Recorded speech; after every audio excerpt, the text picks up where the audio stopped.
G'day YouTube, Warbles on a lot here with the very dag end of the Outsiders and the first dog on the moon, and it's just started to drizzle, so I hope I don't have to take all this inside carrying the camera while it's running. The club I belong to, where I worked, the people I lived with, any straight... You can... In Mount Druitt, Sydney, SBS series Struggle Street, and local councils out west are up in arms about this fly on the wall series. Toby, the mayor has complained to the communications minister, who is known to take an interest in the internal affairs of SBS. Has Malcolm Turnbull sort of dug a bit of a pit for himself there? Is he going to be put over a barrel trying to ban programming as well as sack journalists? Well, I think it would be a kinder, gentler world if the mayor of Blacktown and Malcolm Turnbull vetted my television before I watched the program. So I think it's absolutely fine.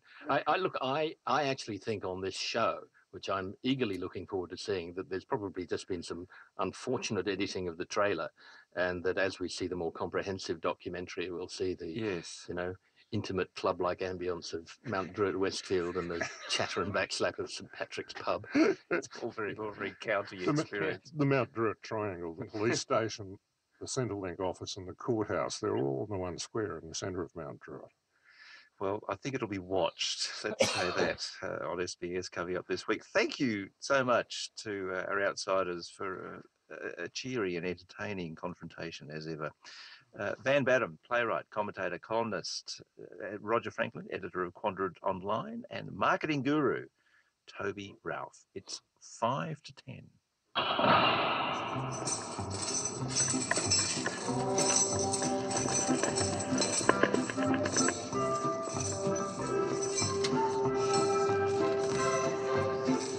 All right then, you lot. Stand behind the yellow line. Pay attention. It's time for your induction. Welcome to the Malcolm Turnbull Correctional Centre for the Patriotically Deficient. Help us to help you make sure your stay here is as comfortable as possible by following all directives, actual or imagined. Now, if you miss any instructions today, don't worry. You'll find yourself helpfully clubbed over the backs of the knees if you should fail to adhere to any of the guidelines. Remember, they are only guidelines. Nothing is compulsory. Everyone has freedom of speech. Excuse me. Shut up, Wilson. As I was saying, if you feel the need to express yourself, please let the nearest freedom facilitator know. Now, those are the friendly folks dressed like riot police with tasers. They will assist you to express yourself in a manner which does not cause offence, vilify or otherwise upset white people or involve any awkwardness for the government. This is a maximum security voluntary facility, so thank you for choosing to join us and do the right thing for Australia. You're here because you've all been charged under the Un-Australian Acts Act of holding disagreeable opinions contrary to the majority prescribed view, and you've been found guilty in the court of public opinion, also known as the Moondog press, of being un-Australian. And look, it's my right to let you know here and now, also anonymously on Facebook, that you disgust me, you people. You're all unpatriotic maggots and have gotten your right comeuppance by having the rest of the community, the Moondog press, volunteer you on your behalf to attend this not actually compulsory 24-hour re-education facility. Now, it won't be too much of an inconvenience because the communications minister's called all your employers to complain, and coincidentally, you've all been fired from your jobs. All right, first things first, roll call. Scamp McIntosh, former golfing journalist from NITV, guilty of tweeting on Anzac Day that the Diggers died for his right to be able to tweet on Anzac Day and criticise the Diggers. Here? Clive Crumpet Features boycotted the halal boycott at his local supermarket. Here? Mr. F on the moon, if that is even your real name, refused to draw Muhammad and has since been rightly accused anonymously of being a coward and is also a traitor. Shulamith Framplington, overheard calling them Anzac cookies. Oh, Shulamith. Yeah. Bob Johnson, lives on a remote Aboriginal community. I suppose that's more a category error than overtly un-Australian, but beggars can't be choosers. Are you here, Bob? Yeah. And finally, Clayton Nipplesnip, who, when it came to Australia, didn't love it, but also didn't leave it. Yeah. Hand over your passport, Clayton. It's too late for that now. Now, down that corridor to your left is the solitary confinement wing. In here, that's less of a punishment, more of an escape. On your right is the Gerard Henderson ward for the criminally inaccurate. No correspondence will be entered into. It's self-explanatory, really. That's where we keep the worst of the worst of the worst. Cartoonists, Fairfax journalists, and ABC radio announcers. Trust me, you don't want to end up down there. Now, everyone will need to be on their best behaviour today. We have a visit from the Human Rights Commission. Oh, don't worry, it's just Tim Wilson. So you'll all be locked in your cells, voluntarily, of course, or you'll get the water cannon. It's your choice. This is a free country. And remember, when you've paid your debt to society and you're free to go, you can check out any time you want, but you can never leave.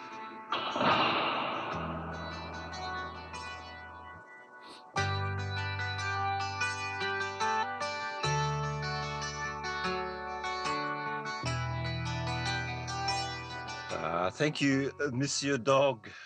Coming up to 10 o'clock, yes, I'm sparing you from the eagle. Okay. Well, yes, Australia has been tying itself in a knot over the execution in Indonesia of two young fellas who, well, I guess they've spent 10 years on death row, so they're not quite as young as they used to be. They're, 29 or 30 or 31, something like that. I didn't pay a huge amount of attention because it was kind of obvious that the press in Australia has been playing along with the Abbott government to manipulate public opinion, to look closely at some aspects and pay no attention at all to other aspects. Back when Johnny Howard was the Prime Minister, he had a bit of residual odium over his name because during his first term as Prime Minister, he cut the price of heroin in Australia by a factor of 6. Like it was suddenly half the price and 3 times the purity that it had been under Paul Keating. So a bit of a dim view was taken suddenly when that became public knowledge after a journalist asked him during a press conference, Mr. Howard, is heroin going to be cheaper under the GST? And, she suddenly lost her job as a journalist.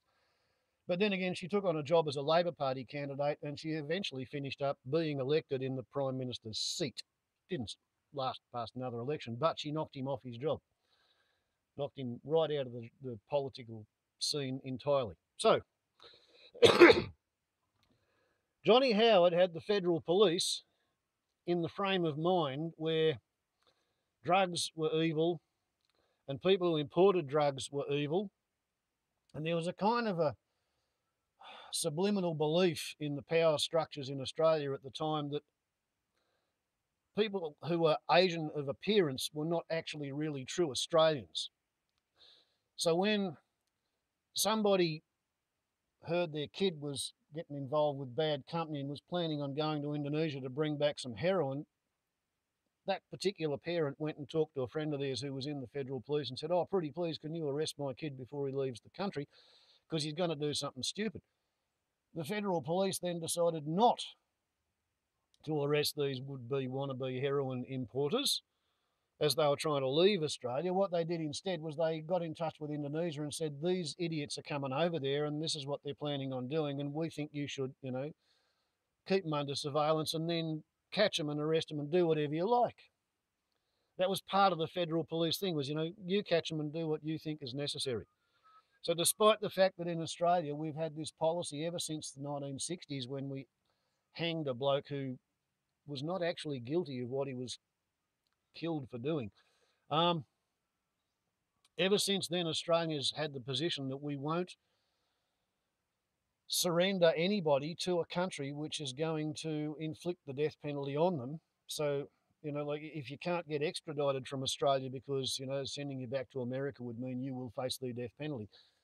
Where the hell does the federal police get off on ringing up Indonesia and saying, listen, you guys shoot bloody heroin dealers, don't you?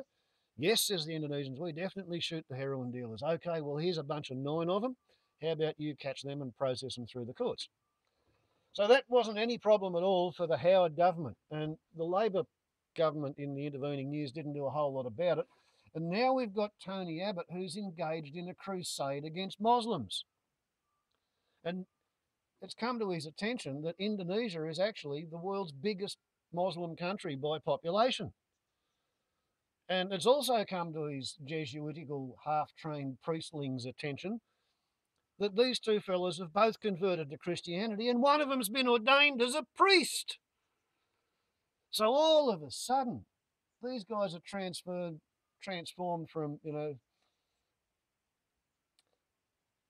Asian Australian gang members wanting to import the wicked, evil, deadly heroin. All of a sudden, there's a couple of Christians, you know, there's one of them's a painter and the other one's a priest, and these Muslims want to shoot them because when they were youngsters 10 years ago, they did something stupid. And the whole time, the legal team has been hanging on to the fact that originally when they were being tried and the judges were preparing to pronounce the sentence, the bite was put on the legal team for $135,000 worth of bribes to the Indonesian judges so that these kids could be given a 40-year sentence, which could later be paroled at 20 or something, rather than the death penalty. And instead of coughing up the money, the legal team said, we can't pay the bribe. And, you know, whereas one of my subscribers was, according to the official story, while he was a week away from being released from an Indonesian drug rehabilitation centre where he'd spent 6 months for having a joint and enough to make 3 more joints, he supposedly drowned himself in a bathtub full of water a week before he was due to be released into the community. Now, any sort of a half-witted individual who's got enough brains to pour sand out of a boot with instructions in 3 languages on the heel can figure out that that bloke didn't actually kill himself rather than be released from the drug rehab centre. He was probably killed because he failed to finish paying his bribe. So that's what's happened to, is it Myron and David or Andrew? And I don't even know their bloody names. Don't take a whole lot of notice of fripperies and details like that. What matters to me is the principle involved, which is that Johnny Howard, his government thought it was okay to send Asian Australians to the death in Indonesia, and Tony Abbott, he wants to get his knickers in a twist and withdraw the ambassador because the wicked bloody Muslims have shot a couple of Christians, including a priest. And that's how it's playing in the media. And my Member of Parliament, Barney Baby Joyce, the one who was too young to ever go to De La Salle College, Armidale, where the whole Joyce family from Danglemar went, all the boys anyway. No, he got sent to Riverview to mix with the toffee-nosed, shiny-ass children of the rich Catholics. Barney Baby Joyce jumped up and said, oh, well, like, I'm getting a lot of people who say they should be shot because, you know, we should have the death penalty here in Australia too because, you know, like the Americans kill people and, you know, it's all right for them, so why can't we do it as well? Thank you, Barney Baby, for making the electorate of New England look like a bunch of gun-toting redneck dickheads. So, how long will the ambassadors stay away? And now that Australia and Indonesia are not cooperating, how many boats do you reckon the Indonesian Coast Guard's going to release just to fuck up Tony Abbott's claim to have stopped the boats? Interesting thought, isn't it? Tony might have just started himself a whole new wave of immigrants who he can declare to be illegal so he can restock his concentration camp on Nauru and Manus Island, where they're sending a 5-year-old girl who's got post-traumatic stress disorder, who's exhibiting sexualised behaviour, back to what the leader of the Greens has described emotional torture being conducted by our Minister of Immigration. Sometimes it makes you just so ashamed to be an Australian living in a country where people elect dickheads like that to run the place.